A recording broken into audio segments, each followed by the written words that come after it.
Welcome to Sure Score IELTS Institute Brunala.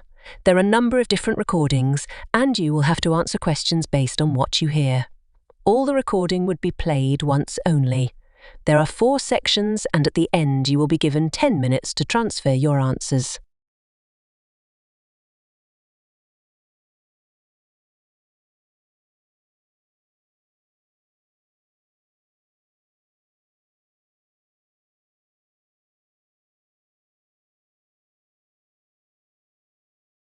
There has been an armed robbery this morning at the Halifax Building Society's branch on Edward Street.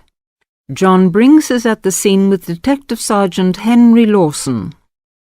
Detective Sergeant, can you tell us what you know about the robbery? Yes, the raid took place this morning shortly after 11:30 when a man accompanied by a woman went into the offices of the Building Society and asked to see the manager. There were no other customers in the building at the time. They were let into the manager's office, and the woman produced a gun from her handbag. Then they took the manager back out of his office and made him tell the cashiers to hand over all the money they had in the tills and in the safe. It came to about $25,000. Presumably you have a number of witnesses.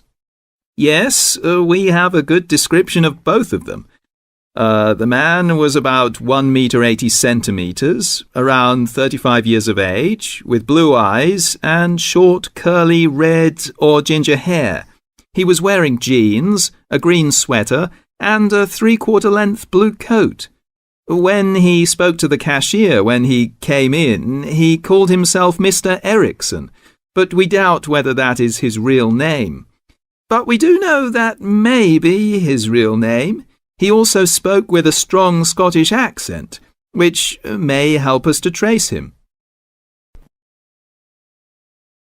Before you hear the rest of the conversation, you have some time to look at questions 7 to 10.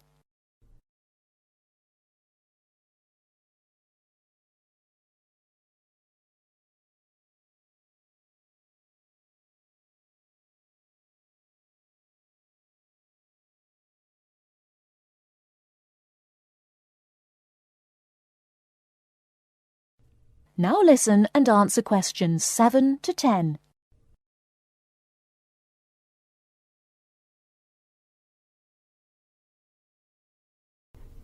And what about the woman?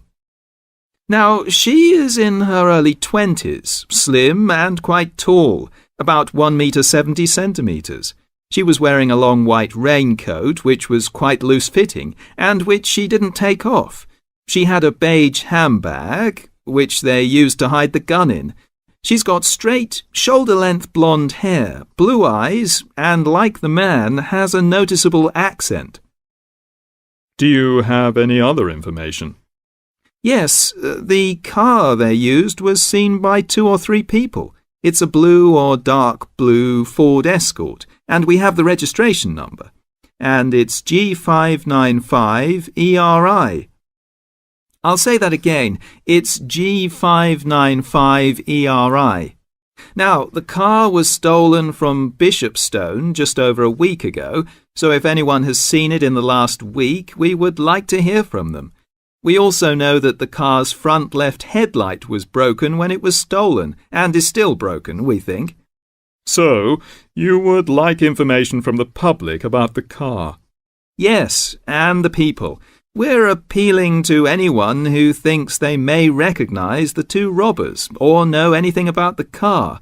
We've set up an incident room in Swindon, and the telephone number is 774529.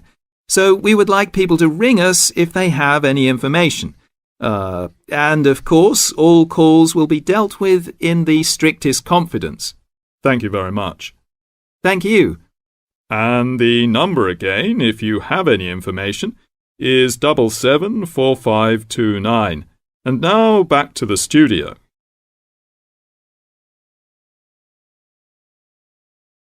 That is the end of part 1.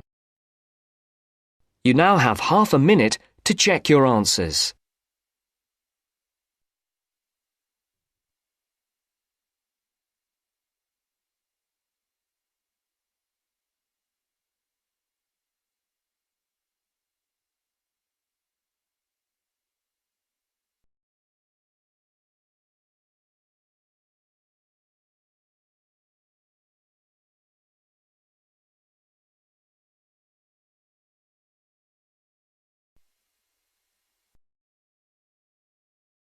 Now turns to Part 2.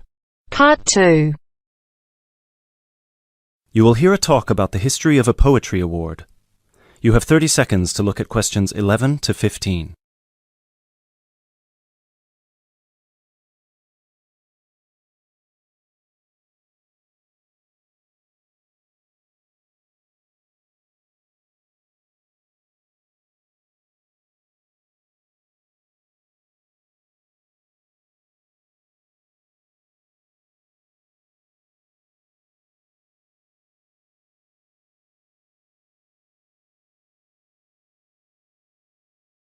Hello everyone, and welcome to this year's award ceremony for the Antonia Watson Memorial Poetry Award. As with previous years, the competition has been particularly fierce and we received numerous excellent entries, so it's an incredible achievement for our 3 finalists who are sitting here amongst you, and we should congratulate them all. However, as with every competition, there can unfortunately only be one winner, and we will be announcing them shortly. Before we do, though, a few words about the award itself.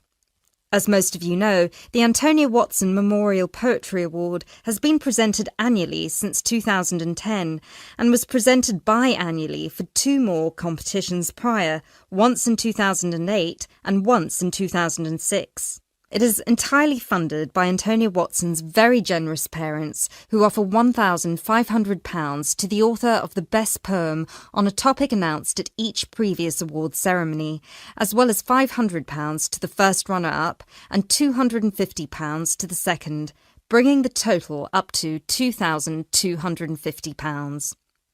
Now, a few words on Antonia Watson herself, without whom none of us would be standing here today. I briefly knew Antonia while at university, where we were flatmates for a year, and I'm afraid that any speech I give will not be able to do her justice, as she was the kindest, sweetest person I've ever met.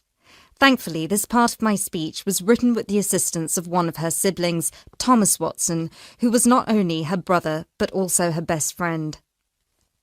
Antonia was born in Slayford, Lincolnshire, in December 1986. From a very young age, she displayed an inquisitive and creative nature, matched in volume only by the gentle kindness of her spirit. She wrote her first poem, named Love Barks, about the death of her dog at the age of 10. This was also her first poem to be published at her school's newspaper, just 2 months after another of her poems, Be Kind, won the 1996 Triad Children's Writing Competition and was published in the competition's anthology. While her early forays into poetry were crowned with impressive success, Antonia unfortunately ceased to write for a few years following the death of her very dear grandfather, Peter William Watson, in 1999.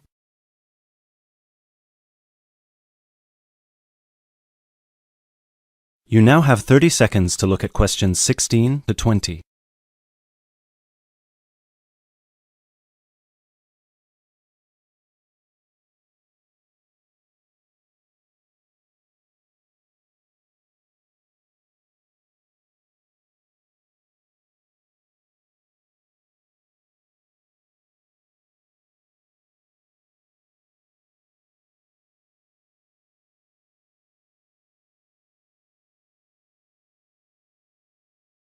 While her early forays into poetry were crowned with impressive success, Antonia unfortunately ceased to write for a few years following the death of her very dear grandfather, Peter William Watson, in 1999. Despite her writer's block, however, her artistic nature didn't lie dormant during the next 4 years. She had an active role in various theatre plays, and she also ventured into painting. A few of the plays are available on the internet, and you can find several of her self-portraits on our website, and you can see for yourself how impressive they are. But poetry, of course, remained her passion even then, which is why in 2003 she resumed writing, and her next poem, The War on Both Sides, was published in her college's journal. At the age of 18, Antonia moved to Sheffield to study English literature at the University of Sheffield. This is where she and I met, spending a whole year in adjacent rooms in a flat in central Sheffield. This is also where I met her good-natured, generous parents, Mr. and Mrs. Watson, who came to visit her regularly and always treated me like a daughter as well. Antonia and I grew very close during that period, and while we ran in different circles, we always found time for each other every week. Antonia self-published one collection of poems in August 2005. It was named Burning Stars, after the poem on page 16, which is also the date of her birthday. It was an immediate success amongst her peers at the University of Sheffield, and it was so cherished by her English literature classmates specifically that it had attracted the attention of one of her lecturers, who put her in touch with a literary agent. She had been due to begin working on her second collection right before her tragic passing in a car accident just 5 days before her 19th birthday in December 2005.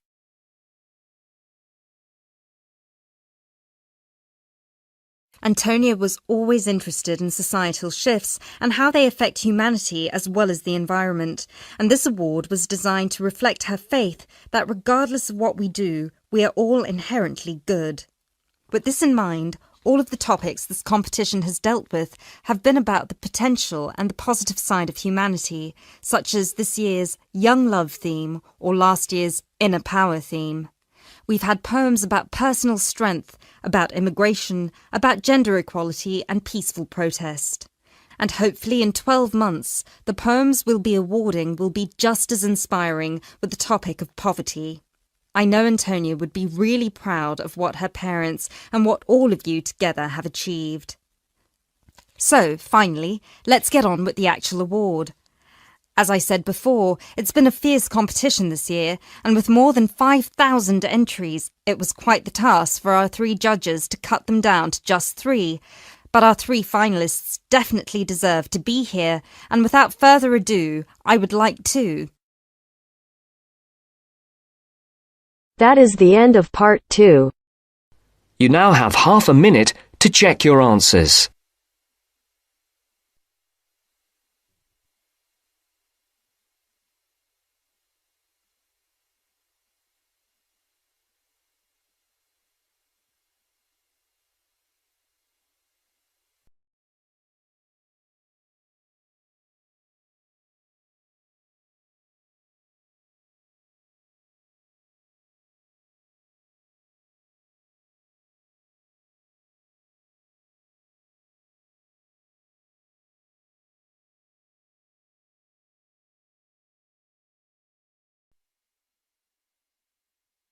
Now turns to part 3.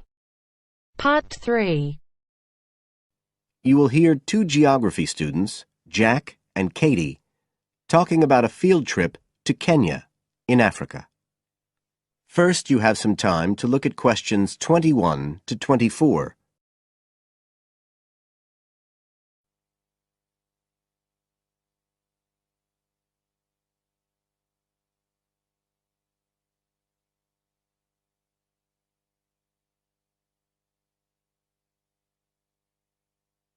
Now listen carefully and answer questions 21 to 24. Katie, hi. Thanks for inviting me round. Oh, thanks for coming. I know you're up to your neck in finals revision, but I've got to make up my mind about next year's geography field trip, and I'd really like your advice. We've got to choose between an African trip and one in Europe. They've told us a bit about both trips in the lecture, but I really can't make up my mind, and I know you did the African one last year. That's right. So, where exactly did you go? I mean, I know it was in Kenya, in East Africa. Yes. Well, we were right up in the northwest of the country. It was beautiful. We stayed in a place called the Marich Pass Field Studies Centre. Right. Dr. Rose said the accommodation was traditional African-style cottages. He had a special name for them. Bandas. Yes, they're fine. You have to share, 2 or 3 people together. They're pretty basic, but you have a mosquito net. They don't provide spray, though, so remember to take plenty with you. You'll need it. And there's no electricity in the field centre. You'll have hurricane lamps instead. They give a good light. It's no problem. What about places to study? Dr. Rose said there was a library? Yes, but it's quite small. There's a lecture room as well, but most of us worked out in the open air. There are plenty of places outside, and it's so beautiful.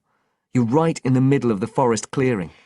I gather it's a relatively unmodernized area. Definitely. They actually set up the centre there because it's on the boundaries of two distinct ecological zones. The mountains, where the people are mainly agriculturalists, and the semi-arid plains lower down, where they're semi-nomadic pastoralists. Before you hear the rest of the conversation, you have some time to look at questions 25 to 30.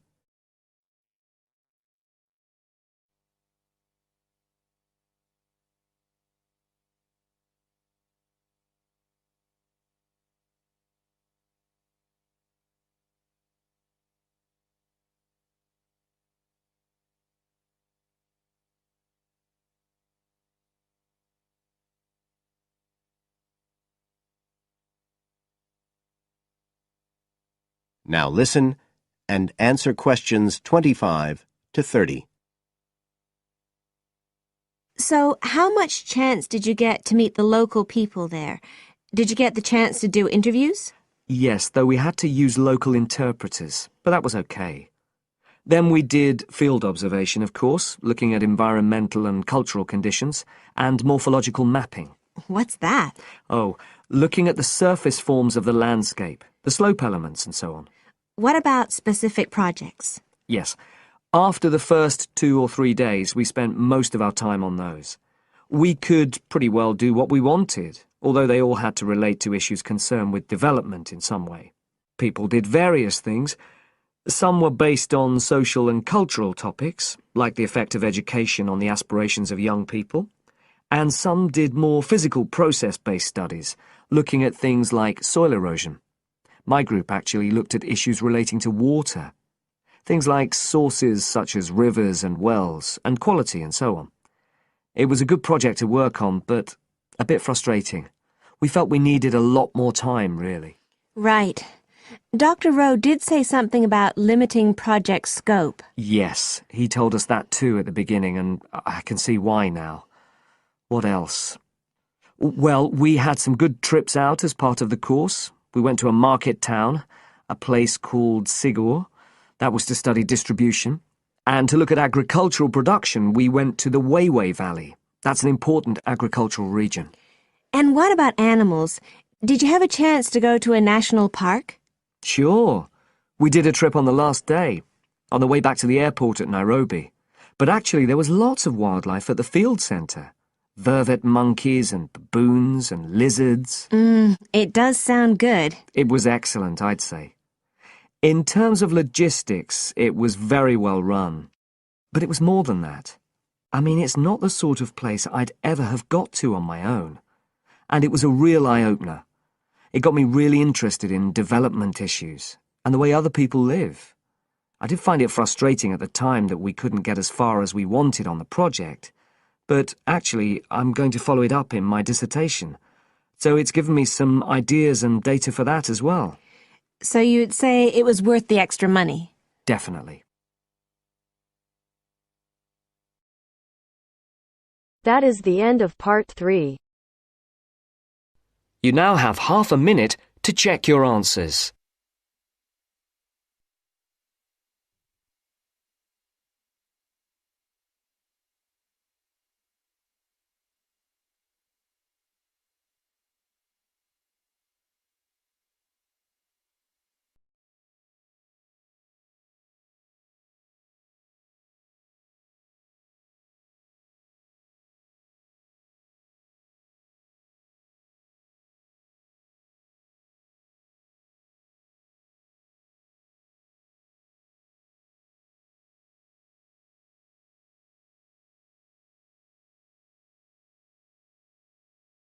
Now turns to part 4.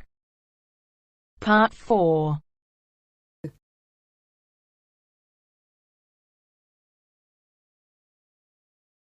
You'll hear a talk given by a foreign correspondent. First, you have some time to look at questions 31 to 40.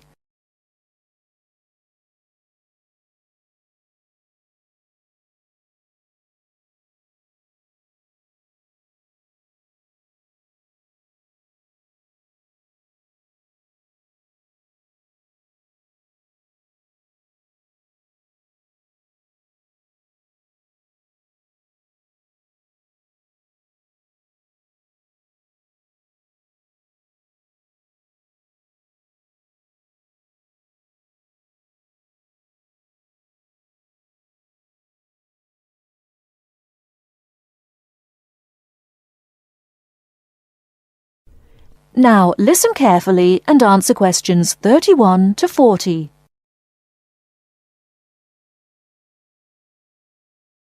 Good evening. As I assume most of you are already aware, I have been asked to come here and talk to you, essentially give you a quick overview of the life of a foreign correspondent, along with a few tips on how to become a successful international reporter yourself, should this be a career choice you elect to pursue.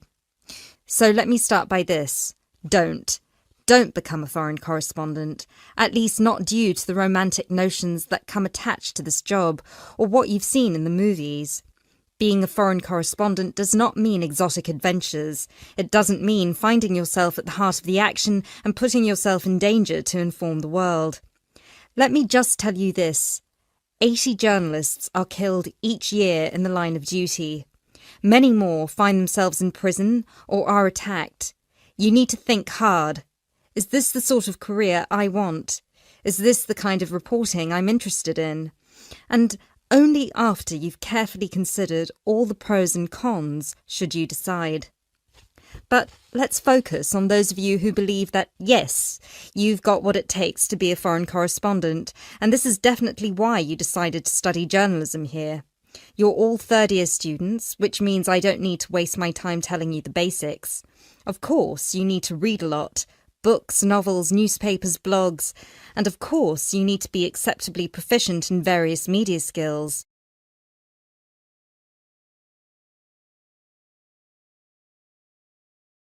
But what is it that's going to separate you from normal journalists and reporters?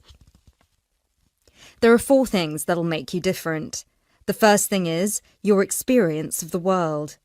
You can't call yourself an international reporter unless you've been around and seen different places and different cultures. Seize every opportunity to visit other countries, meet people from around the world. It doesn't matter if it's business or leisure, just hop onto a plane and go everywhere. This will expand your horizons and sharpen your mind, something that, as a foreign correspondent, will help you understand better the culture of the country you'll be covering. And speaking of culture, this is a term you need to make sure you fully understand.